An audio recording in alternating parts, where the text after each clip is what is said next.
شیخ کلینی نے اصول کافی میں نقل کیا، ملا محسن فیض کاشانی نے کتاب الوافی میں نقل کیا، اس کے علاوہ سید ہاشم بہرانی نے تفسیر برہان میں نقل کیا، شیخ عبداللہ بہرانی نے عوالم العلوم میں نقل کیا، علامہ مجلسی نے بہار الانوار میں نقل کیا کہ ایک صحابی ہے جس کا نام ہے صدیر، ہمارے اور آپ کے چھٹے امام، قرآن ناطق، کاشف الحقائق، امام جعفر صادق علیہ الصلوۃ والسلام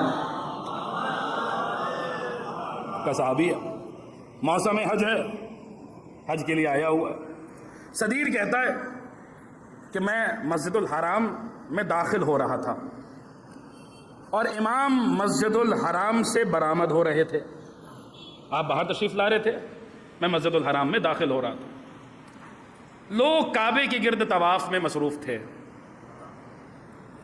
لوگ کعبے کے گرد طواف میں مصروف تھے اور حقیقت قبلہ ان کے درمیان سے گزرتا ہوا باہر جا رہا تھا اور کسی کی توجہ ہی نہیں تھی۔ امام باہر جا رہے تھے، مسجد الحرام سے باہر تشریف لے جا رہے تھے، صدیر داخل ہو رہا تھا، لوگ کعبے کا طواف کر رہے تھے۔ علت حج سمجھ لیجئے، آپ داد دیں نہ دیں لیکن ان باتوں کا سمجھنا ضروری ہے۔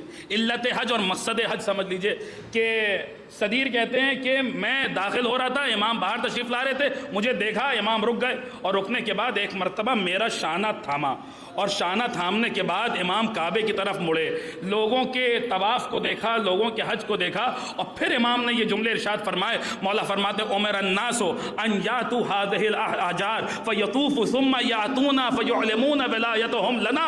امام نے فرمایا لوگوں کو حکم دیا گیا تھا کہ وہ ان پتھروں کے پاس آئیں، اور لفظوں پہ غور کیجئے کہ جو امام ارشاد فرما رہے ہیں ان یاتوا هذه الاحجار، حجار، ان پتھروں کے پاس آئیں۔ لوگوں کو حکم دیا گیا تھا، کیوں ان پتھروں کے پاس آئیں؟ فرمایا لوگوں کو حکم دیا گیا تھا کہ وہ ان پتھروں کے پاس آئیں، فیطوفوا، اس کا طواف کریں، پھر کیا کریں؟ ثم یاتونا، پھر ہماری بارگاہ میں آئے۔ لوگوں کو حکم دیا گیا تھا کہ وہ ان پتھروں کے پاس آئیں، ان کے گرد طواف کریں، پھر ہماری بارگاہ میں آئیں، وَيُعْلِمُونَ وِلَایَتَهُمْ لَنَا، پھر اپنی ولایت کو ہماری بارگاہ میں پیش کریں، حج کریں، ہمارے پاس آئیں، ولایت پیش کریں۔ یعنی علت حج اور وجہ حج اور مقصد حج سمجھ میں آیا۔ اللہ چاہتا ہے کہ اس کے گھر کی زیارت کی جائے، اس کے گھر کا حج کیا جائے، زمانہ بیت کی زیارت کرے تاکہ اہل بیت کی ولایت سمجھ لے۔ ایک صلوات پڑھ دیں بر محمد و آل محمد۔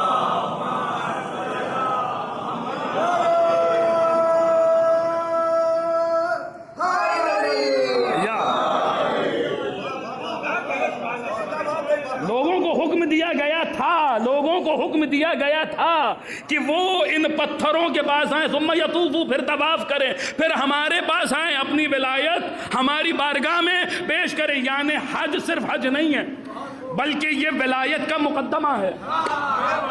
اب یہی وجہ ہے کہ جو لوگ ولایت سے منہ پھیر کے حج کرتے ہیں ان کا عالم یہ ہوتا ہے کہ پھر ابو بصیر جو ہے وہ موسم حج میں امام ششم کی بارگاہ میں آ کے کہتے ہیں مولا کتنے حاجی ہیں احرام باندھے ہوئے، کتنے حاجی ہیں، اللہ کتنے لوگوں کو درگزر کر رہا ہے، کتنے لوگ آج جہنم سے نجات پا رہے ہیں، کتنے لوگ آج اللہ کی بارگاہ سے معافی پا رہے ہیں۔ امام نے بلا تشبیہ اپنا ید اللہ ہی ہاتھ بلند کیا، ابو بصیر کی آنکھوں میں پھیرا۔